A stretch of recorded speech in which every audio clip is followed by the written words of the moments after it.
네, 첫 소식입니다. 더불어민주당이 윤석열 대통령과 공천 개입 의혹의 핵심 인물 명태균 씨 사이의 통화 녹취 파일을 공개했습니다. 양측의 대화 육성이 공개된 것은 이번이 처음인데요. 대통령실은 윤 대통령이 공천에 개입한 적 없다며 즉각 반박했습니다. 자세한 내용은 국회 취재기자 연결해서 들어보겠습니다.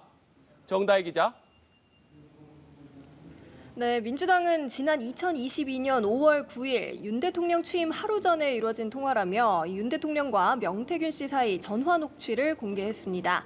이 통화 녹음에는 당시 윤 당선인이 공천관리위원회에 김영선 전 의원과 관련한 언급을 했다는 취지의 음성이 담겼습니다. 내용 들어보시죠.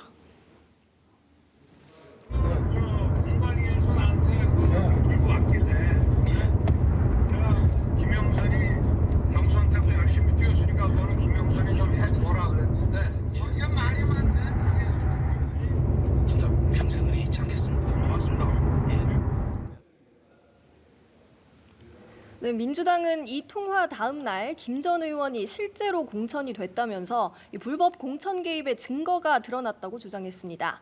명 씨와 통화하는 윤 대통령 육성이 공개된 건 이번이 처음입니다. 민주당은 확보한 자료가 더 있다며 추가 폭로도 예고했습니다. 이에 대통령실은 당시 윤 대통령이 공관위로부터 공천 관련 보고를 받은 적도 공천을 지시한 적도 없다고 반박했습니다. 그러면서 당시 공천 결정권자는 이준석 당대표, 윤상현 공천관리위원장이었다고 말했습니다. 명 씨와의 통화에 대해선 명 씨가 김영선 후보 공천을 계속 이야기하니까 좋게 이야기한 것뿐이라고 설명했습니다. 이번 공천 개입 의혹과 관련해서 당시 국민의힘 대표였던 이준석 의원은 명 씨로부터 김영선 전 의원 공천을 부탁받았지만 당헌 당규상 원칙만 설명했다고 밝혔습니다.